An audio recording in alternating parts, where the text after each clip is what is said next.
Tuesday. Welcome back. Oh, we have been here together for 3 months now. We are in month 4, believe it or not. So happy February. Um, man, listen, this whole relationship series has been incredible. Your feedback, your questions and stories that you guys have been sending in. Thank you so much for engaging with me, for helping us to answer questions and raise issues with each other and really try to elevate our relationships. All right. I appreciate you all for being here. So now we've made it to February, the last couple weeks of the series, and we are finally getting to the lust conversation. So I came ready. Ow. Talking about lust. What's up? I see y'all. Say what's up in the chat. Please like and share this video so other people can help us have this conversation. This is definitely not a one-person conversation. So I'm taking all the help I can get. Let's see. Let's go. Okay, so let's just begin before everybody jump on in the, here we go, in the chat. Hey y'all. Before everybody jumps in, I really want to go back, like I'm not, a history buff, but I was thinking about the sexual revolution, because really none of it was new. It was just kind of new in the US, in America, right? But in the 1920s, psychologists started studying sex, studying women in particular and sex, especially, I should say. And that's when they discovered that women enjoy sex too. And it was like, whoa, what? They do? What does that mean? And then we fast forward maybe to the late 40s. Let me see. There we go. Alfred Kinsey. He is the person noted for discovering sexuality and the differences between men and women, and the fact that women enjoy sex, and the fact that couples actually have sex outside of procreation. Procreation wasn't the only reason people were having sex, because for some reason, the masses thought, they didn't think that, because in their homes, they knew that they were doing more. They were having more sex than just to have kids, right? They weren't just having sex to have kids. So they knew that of themselves, but they thought they were the minority. They thought that was wrong. And the masses were only having sex to procreate. So that was, around 1940. So then 1953, Playboy magazine came out. Now, this was after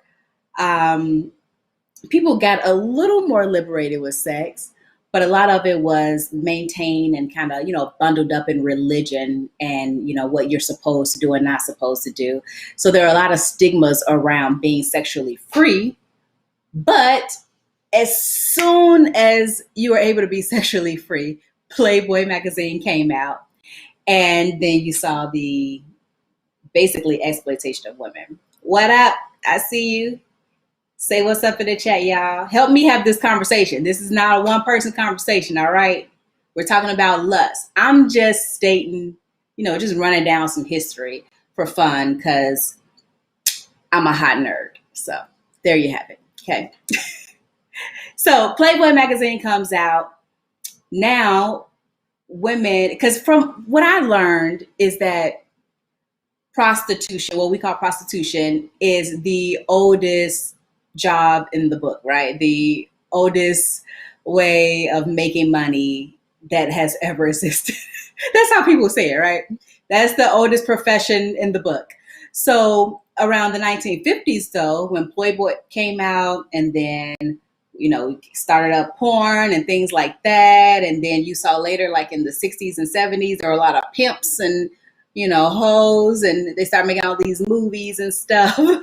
And so it became a thing. And women didn't own their bodies anymore. If they were into stuff like, if they wanted to be sexually free, they were generally handled by a man.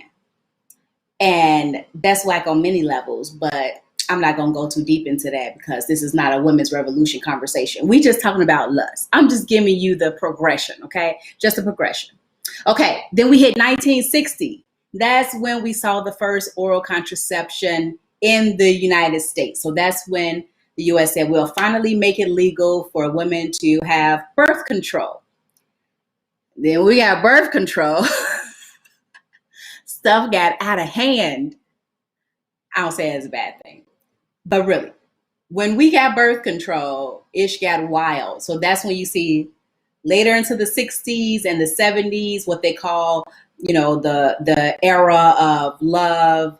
There was a lot of drugs and a whole lot of sex, free love. It's what they called it, free love. Everybody was doing everybody, right? That's what was happening. Everybody was doing everybody. And it was free love. Look, you had birth control. You had the ability to have sex without having children. You had the, ability to have sex without being married. Like, these things weren't frowned upon as much. And you had a lot of hippies out here, right? So there was a lot of free love. And it was a thing.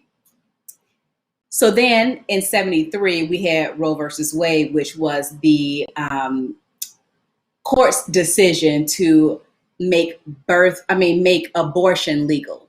So abortion became legal in 73. And I'm just saying, stuff was out of hand, which made sense, right? Because if everybody doing everybody, some baby's gonna pop up at some point. What's up? I'll see y'all. Okay, so fast forward, then the 80s hit, and that's when the big AIDS epidemic hit, and people feel like that shut the sexual revolution down. Now, I don't know that that's true because I grew up in the 90s. I know, I'm a baby, thank you. And in the 90s, sex was a huge thing. And also, I'm obviously African American. Happy Black History Month for those of you who are waiting for February, but we celebrate all year round. But anyway, in my community, it was a big deal. It was like we were just stepping into sexual freedom. People were just talking about sex outside of marriage as an okay thing. People were just really being open about things like oral sex, like what? So those were super new concepts. And so I just feel like the sexual revolution was continuing. It just looked different.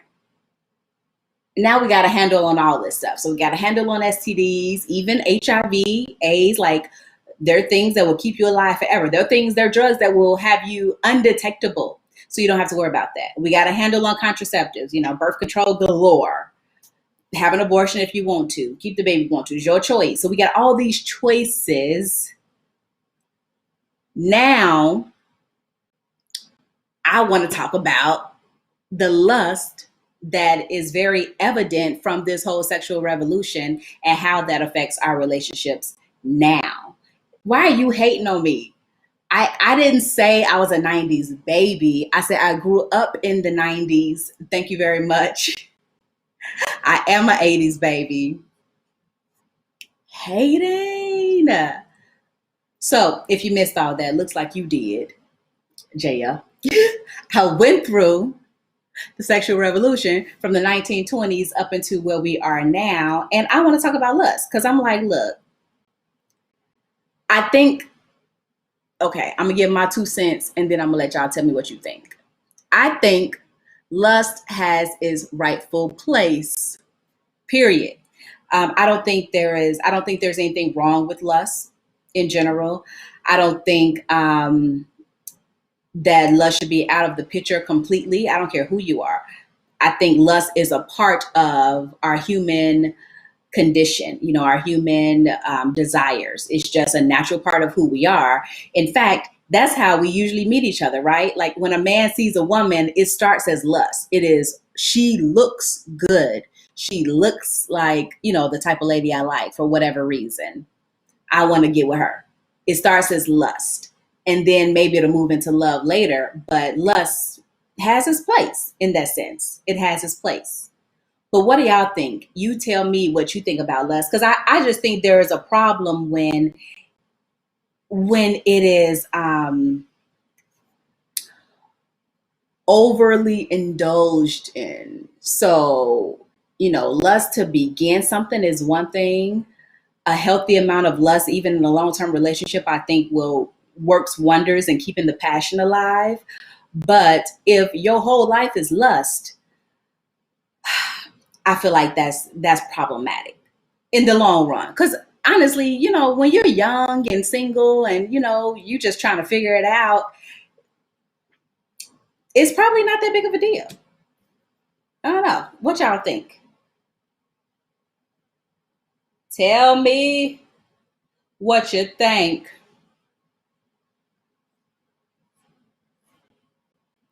An example of overly indulgent in lust. Okay, easy.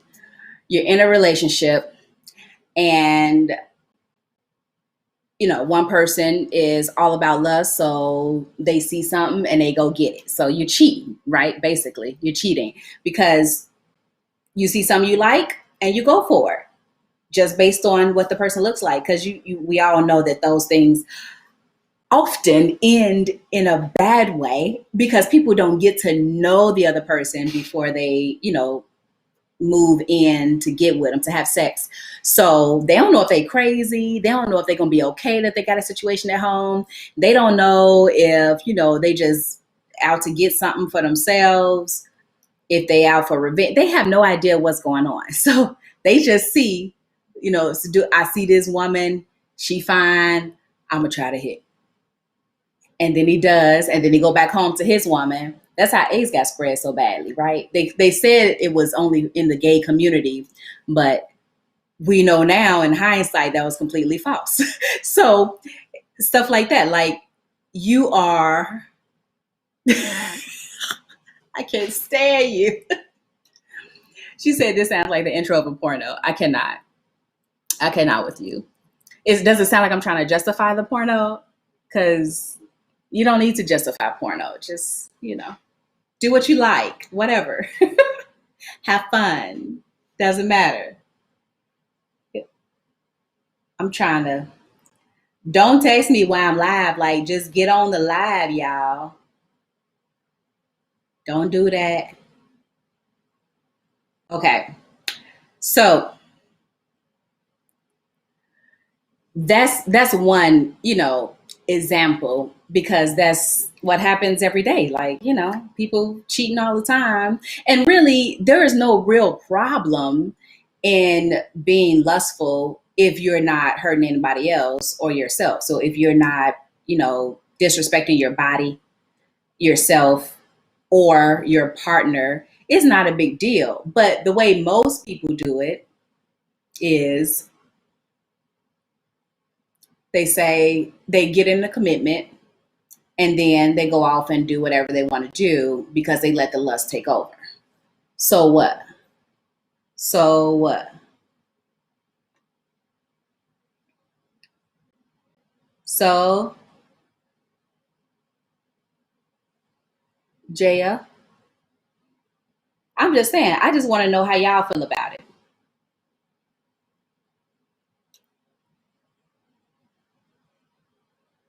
Most people ain't responsible with their lust tales. With their lust tales. That's true. Right. She said they be out there sowing their royal oats. Yep, that's real, and that's unfortunate, um, because then you have problems at home. And that's not the only scenario, obviously, but that's the one that we see a lot. And it's different if everybody's on the same page. And that's my thing. Lust has its place. So if that's your thing, just be upfront and honest about it. And that way everybody can be on the same page. I think people really lose out when they are trying to um, play games and, lie and hide, whole lot of hiding going on, they really lose out, because you can have something really wonderful if everybody has the same lustful ideas, and that's what we're all here for. Let's have fun. Like, why are we lying about it? Why are we hiding? That's the problem, Jaya. Most people can't stick to the script. That comes up way too often. Somebody catch feelings. Somebody, had feelings about the whole thing in the first place. She said she running late, girl. She running late. She coming. She coming. And people can't agree and stick to the script. And that's another thing, because a lot of people, and I was about to say young people, but I'm in that category, so I don't know. But I'm kind of old, and old lady inside a young lady's body. So a lot of people, though, feel like they can live in lust only, and they don't really need to put any work into creating real relationships or loving people, because they feel safe there. And a lot of that is rooted in trauma, obviously. Everything I talk about here is about trauma at its root, for real. So, just in case we were confused, we still talking about trauma, because a lot of lust is rooted in trauma for people who use that as their main thing. Those mermaids out there, a mermaid is somebody who's slick. They'll trick your ass. Like, you'll be out here thinking you in love because they love bombed you at the beginning, but really they just wanted, the passion, and they want the energy. They want the attention, and they'd be deuces over there with the next person, and over there with the next person, and the next person. I'm just saying. You knew we was going back to trauma. We always do. We always do, because that's what we talk about right here. You gonna find me a shirt? You hating? Are you hating again? Again? All she do is hate. So anyway, y'all, lust has its place. Everybody isn't, not lustful because they, is rooted in trauma. It's not traumatic or trauma for everybody, but people who live there, that is their life. That is what they do, and they are not interested in moving beyond it. They have no love attached to their relationships. It's only about lust, or they have a bunch of fake love, like they pretend to love people because they can't really open up and get close to them. And so it's only about lust. Like, that mess gets old. It just does. It gets old. And you can always have love and lust, which is my preferred method. Because like I said, a little lust can go a long way in keeping the passion alive in your relationship. So it doesn't, you gotta always be serious and stuff. Yeah, for sure. We can definitely all relate. Like, been there, done that. But it gets old. It gets so old. Oh my gosh. So I'm thinking, oh, you know what? I was watching Def Comedy Jam. Now, Def Comedy Jam is on Amazon Prime or whatever. And it has like, I don't know, 7, 8 seasons on there. And I'm watching season 1, 2, 3. And that is the early 90s. So maybe it started in like 92 or 3, something like that. And Martin Lawrence is on there hosting Def Comedy Jam. And the things they talk about, I was just like, what? I was a kid at the time, so I wasn't, able to watch Def Comedy Jam. But I'm thinking back to the 90s, and I'm going, wow, everything was about sex. And I love comedy. So those of you who know me know that I watch stand-up comedy like literally every day. I'm on YouTube, I'm on Comedy Central, I'm on whatever channel has comedy, has comedians on there. So I'm watching comedy all the time. And I'm just thinking back, like, it's crazy how much they talked about sex and how many things were taboo back then. And so you talk about lust now where everybody's doing everything and everybody, like, it's no big deal.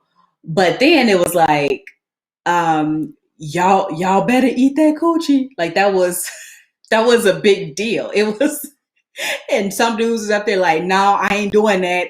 I ain't doing that. I don't know what's going on down there. I ain't doing that. And the women, of course, y'all need to give head or not. Like, they were fighting about it. Like, we don't do this. This is something that's new. We ain't about that life. You better start wearing condoms. That was something that was new too. It was crazy to me because obviously I was a kid. So I was just growing up. I didn't know nothing about most of that stuff. So I was just like, this, it was just a few years ago. Like that was 20, what year is it? That was 30 years ago. Dang. Wow. That was about 30 years ago when the norms, like the standards of sexual interaction, were vastly different. And that's crazy to me. So people were caught up in mostly religion, and religion drove sexuality. So it was like, look, you're not supposed to have sex before marriage. That was the number one thing, right? Abstain, abstain, abstain. That was number one. Don't have sex before marriage. Right. Different times for real. It was hilarious to me. Thanks, Ashley. You like my shirt. This was my actually 2 years ago, my birthday situation that I got to wear once because then I had a baby. So anyway, sex, right? But no, it was just wild to me. I was like, oh. And that's what made me think back to the whole sexual revolution experience in the United States. Like, what did that look like again? I had to go back, like, wait a minute.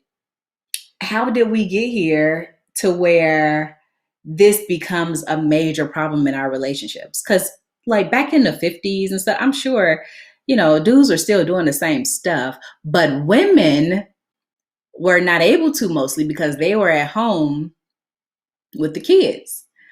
Mostly. But it had begun already because before that, a lot of the women started working because the men were away at war.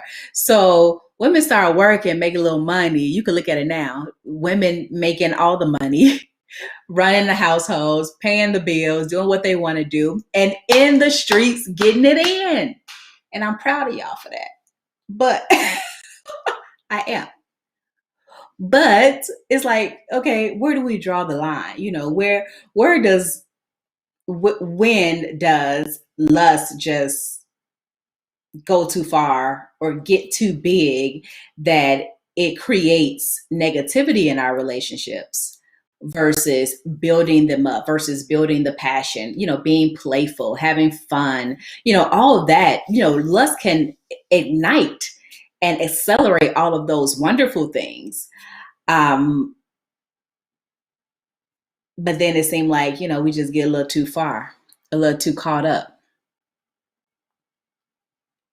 Hey, where you at?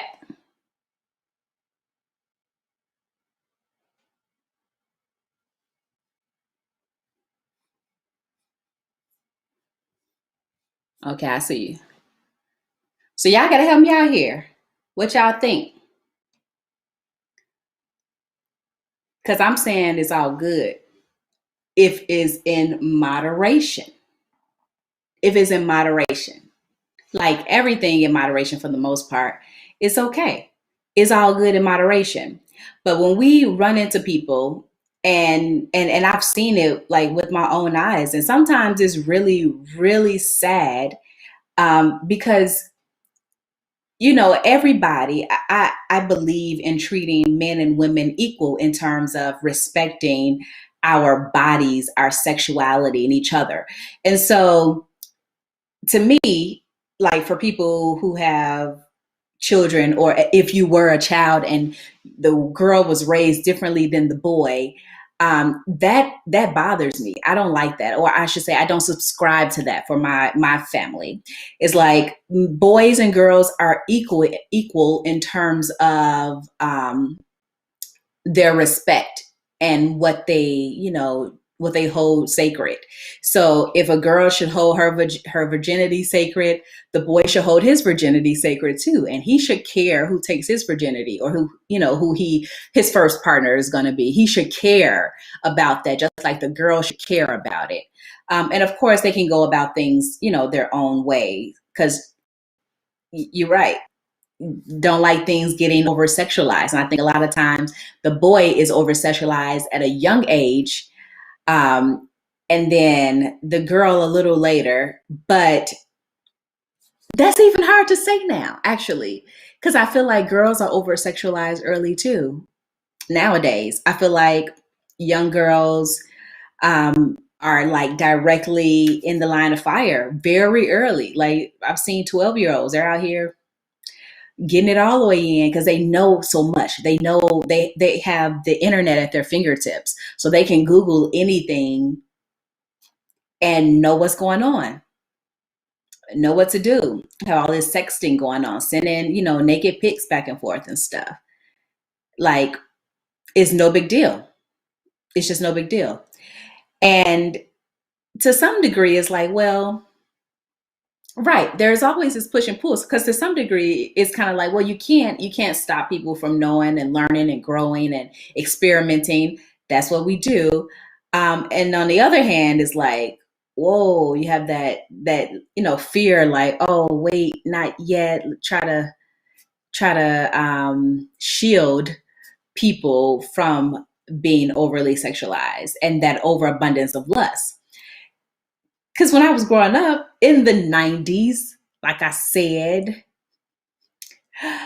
there was rarely an instance that I knew of where a woman would be outwardly just cheating on her dude, getting it in or whatever. Not outwardly. They did it, but they would hide it. It was something to be ashamed of, like you don't say this stuff out loud, you don't do this stuff out loud. The dudes not so much.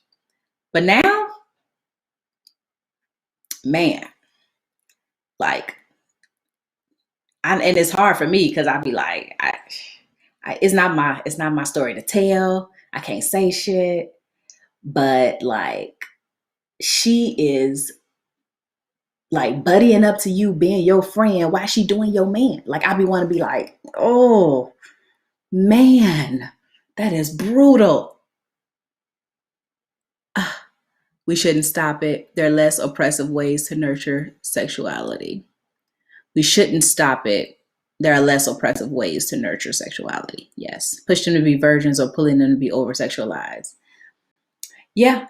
I mean, I agree. There are definitely less oppressive ways to nurture sexuality. And it doesn't have to be virgin or over sexualized, but that's the way society has made it for people, most people I should say. It's like you either in this extreme or in this extreme, and people aren't allowed to play in the gray area, so to speak, and figure out how they want to address their sexuality.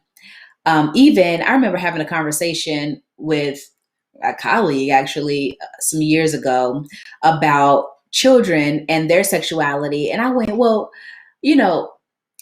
what if your kids wanted to masturbate? Would you be okay with that? Like, would you show them how to do that? Because they do it anyway, especially boys. Girls are probably just learning how to do it. But boys back then, they did it anyway. It's probably 10 years ago. And so, like, do you show your kids how to masturbate? Do you give them space to do that? Do you give them permission? Like, how do you navigate that whole situation? And this was me, childless at the time. Because I'm like, I feel like if I had kids, I would make sure that they knew that masturbation was okay. And in fact, they should start right there. Like, learn how to touch yourself first before you go touching other people. That's how I feel about it. I actually still feel that way. But at the time, it was really a lofty idea because I didn't have kids. So I didn't know what it felt like, to be a mother and to really consider stuff like that. But I still feel that way. I don't know. What do y'all feel about that? They shouldn't feel ashamed about masturbating. They shouldn't. I feel like they absolutely should not. And in fact, they should be empowered to masturbate. And I think it's especially true for girls because the truth is boys don't know how to please a girl, and a girl don't know how to please herself if she don't practice. Like, you got to learn how to masturbate, learn how to please yourself, so then you could teach the boy how to please you, because that's the only way it's going to work. Either you're going to teach him while you're young, or you're going to wait years and years until he gets older and has other experiences, and you get older and have other experiences, and then finally you're 30 having your first orgasm. That's some BS. That's whack. Like, completely whack. So, and that's what I run into to this day, working with women who sometimes have never had a real orgasm, been faking it for years and years and years. And it's like, if you're going to be lustful, and usually women who do that are doing it because they think they will gain love out of it. But it still starts off as lust. And in my mind, if you're going for lust, if you're going for just that lustful, passionate experience, you should have an orgasm. Just saying. That should be like foundational. Like, hell no. I know. But it happens. And it happens way more often than people think. I think as a people, as a nation, we are coming out of it and really learning more about sexuality and being okay, figuring it out, like being okay not knowing for sure exactly what you want or exactly who you are, like being okay being in that gray area and really figuring out your sexuality. And I wasn't even talking about like gay, straight, but that too. Also figuring out, if you like the same sex or different sex or a combination thereof. Like, we're figuring that out in these years. And it's finally okay. You say, that's some pick me statement of the movie. What? What you talking about? Oh, you said, I missed this one up here. Okay. Some women that claim they don't like head. Wow. Okay. Well, I mean, that's fair. If they don't like it, they don't like it. I don't know many who, I think I've met one or two, but that's it. Maybe about two, who has claimed that in the past. And, a lot of times it's because they've never had it, or never had it in a way that they enjoyed it. Because every now and then you'll still run into a man who claims he doesn't, give head. And it's like, you most likely lying. But if you're not, like, why are you even trying to get away with that? Why are you, because some women, might hear that and be gullible and think, well, okay, he doesn't do it, so we're not going to do it. And then they'll go on to say they don't like it because they're like, they've conformed to this idea because they're not getting it anyway. Now, I've seen that happen, usually with young girls, like, 20-year-old. I've seen that happen before. And it's sad. It is very sad. And another reason why I think children should learn how to masturbate. Like teenagers, You said, or it wasn't done right. Exactly. It wasn't done. Where have you met these women? They're out here. They're out here in droves. They're out here in droves. You got to lick it before you stick it. Oh my gosh. Too funny. That movie was ridiculous. Funny though. But yes, they're out here. And sometimes, honestly, that is rooted in trauma too. Because, if somebody raped you and did that to you, it is very likely that that's something you'll shy away from. You don't want that. You don't want to deal with it. So that is a thing. That is a thing. What up, girl? That they lying or they are a whole kid, a whole entire kid. Yet they out here letting men drill their vagina as well. Yep, that's true. And that's what I'm talking about when I run into these adult women who haven't had real orgasms, and they just haven't. And not that you know that they're lacking in any way as a person, as an individual. It's just that they really didn't know. Like, they didn't know how to have an orgasm. They didn't know how to teach their partner to help them get there. They didn't know. They didn't know. And they were ashamed to talk about it. So they went with the flow. They got drilled on a regular basis. The partner got off and they were left unsatisfied. And that's why, again, I always say, learn how to masturbate, learn how to please yourself, figure out what you like and what you don't like. And then it'll be a lot easier to teach your partner what you like and tell them what you don't like. And together you can make it. You can figure it out. Get there, get there, get there. We were talking about lust and we have transitioned into masturbation somehow. Is that about lust? It is. But, I don't know. It's self-love. It's self-love, right?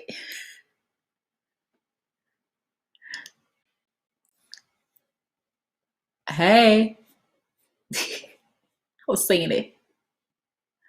I remember that. I think everybody who grew up in the 90s remember that one.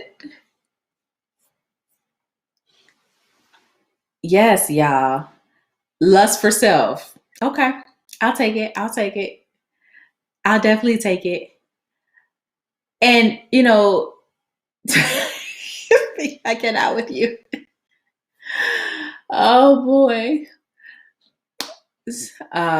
You know, for those of you interested, folk dropping porn sites down here. Cheers. If you're feeling lustful, no, but really, a healthy balance is everything. Absolutely everything. Even when you are in a long-term relationship, in a committed relationship, a lot of people deal in lust just inside their relationships. And because we talked about going outside your relationships for lustful, interactions and ruining your stuff. But some people will be inside a relationship, long-term relationship, family and all, living together, dealing, really having this family unit, but their whole approach to each other is lustful only. There's still no love in their passion, in their love making, in their sex. It's just rooted in lust. And those are people who cannot connect emotionally. It's like there's always a disconnect. There's, cross wires. Because again, back to trauma, a lot of people have their emotions rooted in so much trauma that they cannot connect with another person in an authentic way. And so they don't have authentic love to give. They don't know how to do that. They don't know how to be open. They don't know how to give and receive. If you are really making love to somebody, you have to be open. Men and women, you have to be open. You have to be able to give and receive, to connect emotionally, to make that a thing. Otherwise, you just having sex. That's sex rooted in lust. And so a lot of times I'll run into people and have people, come to me for counsel because they are in a passionless marriage or relationship. And not that they're not having sex ever, but when they do, it's boring. There's no passion in it. It's like, they could have just made breakfast. It's no big deal. It's boring because there is no connection there. There are no emotions. And so that's when another way, because Jaya asked earlier for examples, that's just another example of taking the lust thing too far. Healthy balance is great, but if that's all you got, you're not going to get that far. It gets old. It just does. It gets old. It's old. Your sex with emotions, that's a whole experience. Yes, that is making love. That is truly making love. Yes. And you don't even have to be in a, whole major relationship situation to make love. It's just a matter of your mindset. Like, what do you want going into it? What are you looking for? What are they looking for? Because if you're on the same page and you're both open and giving and receiving, then it could be a really beautiful experience. So beautiful. Sometimes lust can be beautiful too. Don't get me wrong. Sometimes you just gotta, rip some clothes off and, enjoy each other um, in an extra passionate way, but not necessarily with a bunch of soft emotions. Sometimes is more rigid emotions, and that's okay too. That's okay too. But it can't always be that. Slaps and claps. I like the way you put it. Slaps and claps. That's real though. It is real. It is so real. It's just, what do we do when our relationships are rooted in lust? Like, how do we move beyond that hole? That is, man, that's rough. And some relationships are set up for that. Like, that's their main purpose. It still gets old, but in the meantime, it's fun. So, okay, that's the main purpose. That's okay. Everybody's in agreement. That's cool. But if you are in a long-term relationship, in a committed relationship, and that is the basis of your interaction, oh, that is a silent killer. Silent killer. The polls say so. I'm laughing, but it's true. It's very true. In high numbers. That's when women come out the woodwork saying they're not having orgasms. They're faking orgasms all the time. That's when men come out the woodworks because, or actually they usually get caught cheating because they're not able to be emotionally available at home, or their partner, their wife, isn't emotionally available. And if there's no emotion at home, you could just go out in the streets and get it. Why not? You couldn't do that. You can do what?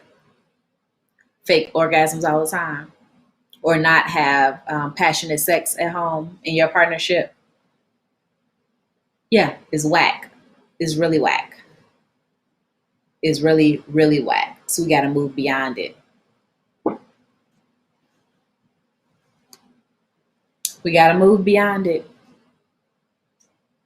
Oh, not anymore. I've been there, but I'm over it. I'm so happy you said that.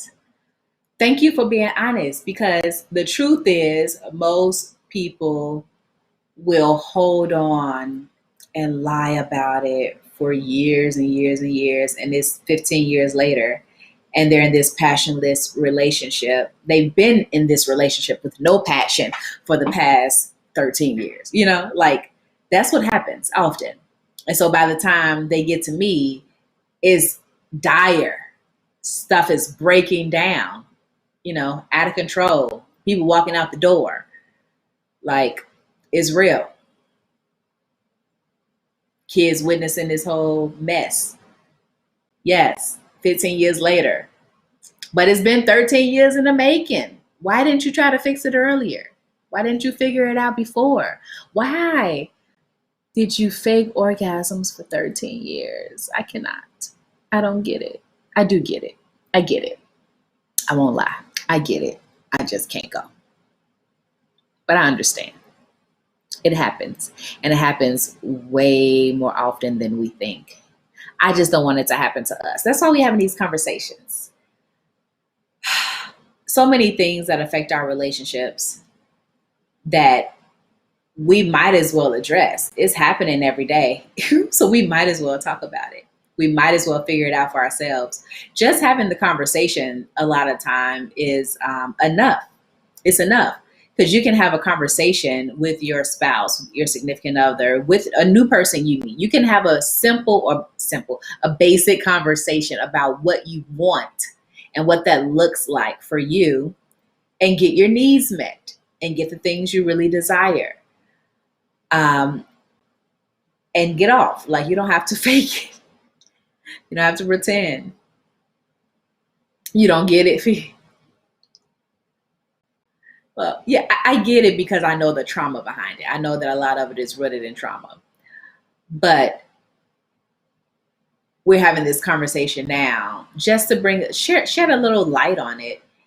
And if you're watching this, not you, Fee, but people out there, and you have not come to the realization for yourself about what you need, how much lust you want in your life versus love in your relationships. If you haven't figured out what passion looks like for you, what emotional availability looks like for you, then this is a great time to have that conversation.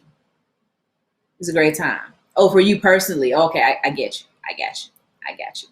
You're not going, basically. I got you. And you shouldn't. Neither should you, or you, or you, or you, or you. None of y'all. Don't go. Don't go. Cut it. Cut it. Well, listen, y'all. I'm going to cut it right here. Thank you for joining this conversation with me. I appreciate y'all help. I need y'all to come back next Tuesday at 9 p.m. Central Standard Time, and help me out some more, wrap up these conversations. Valentine's Day is coming up, and some people have some questions. So I'm going to do my best and bother Dr. Leo to see if he can come and answer these people's questions with me. So you've definitely been unsatisfied after sex and was like, I'm about to finish this. I like it. I like it because it happens. And sometimes you have to finish yourself off. Another reason you should know how to masturbate. I'm just saying, apparently, I'm advocating masturbation tonight, but I do advocate masturbation. Learn how to masturbate, learn yourself. And if you have unsatisfactory sex, you can finish yourself off. I like the way you put it. And I appreciate you being real about it, because that is the truth. It happens. It happens. Okay, come on. Now you're talking about don't hit me with no quickie. Sometimes you need a quickie. I'm just saying. Life happens. And sometimes that's all you got time for. And so I know you're not talking about those instances. I'm going to stop bothering you. For now. I'm going to stop bothering you. But what? At least 25 minutes? Man, you need to masturbate more often then. You should be able to have a quickie, man. You shouldn't, only be able to come in 25. Like the passion is in the quickie. Yeah, quickies hella passionate generally. Generally, if it's a good one. No. Okay. 25 minutes. Okay, we're gonna bother you because 25 minutes is a lot of time if you need a quickie. Like sometimes you do, like, you don't have much of a choice. You gotta be able to, ebb and flow with them, girl. Ebb and flow. Like, be flexible. Come faster sometimes. Just saying. Orgasm is important, but sometimes help them out. Help them out. Say the quickie. Yes, the perfect blend of lust and love. I agree. A good quickie is the perfect blend of lust and love. Yes. It ain't got to take 25 minutes all the time. She's talking about, give me 25 minutes, man. You need your 25 minutes. Okay. Well, hey, at least you know that about yourself. That's important too. You got to know yourself. So you need at least 25 minutes. So every interaction, you got to get your 25 minutes. All right, that's fair. But if I had a prescription pad, I would write masturbate 3 times a week and figure out what makes you get there faster so that you can experience a bomb quickie. Like, exhilaration is in the quickie sometimes. It's a good one, girl. I'm just saying. You gotta keep your heart rate up. I cannot with you. She like, it has to be a workout. It has to be at least 25 minutes. I gotta make sure that my Fitbit knows I'm working out. I gotta keep my heart rate up. I gotta come on. You are something else. All right, y'all. I'm out of here. Come back next week. We will continue these conversations. We are going to talk about Valentine's Day and answer your questions around Valentine's Day, sexuality, relationships in general, love, children, whatever you have questions about. Just send them in, inbox me, and we'll do our best to answer next week. And send me some good vibes and wishes to real Dr. Leo in here, because that's my goal. That's my goal. You are something else. Practice, practice, practice, V. Practice, practice, practice, practice. Practice makes perfect. It does not, but it makes better, okay? Until next time, y'all. Peace and love.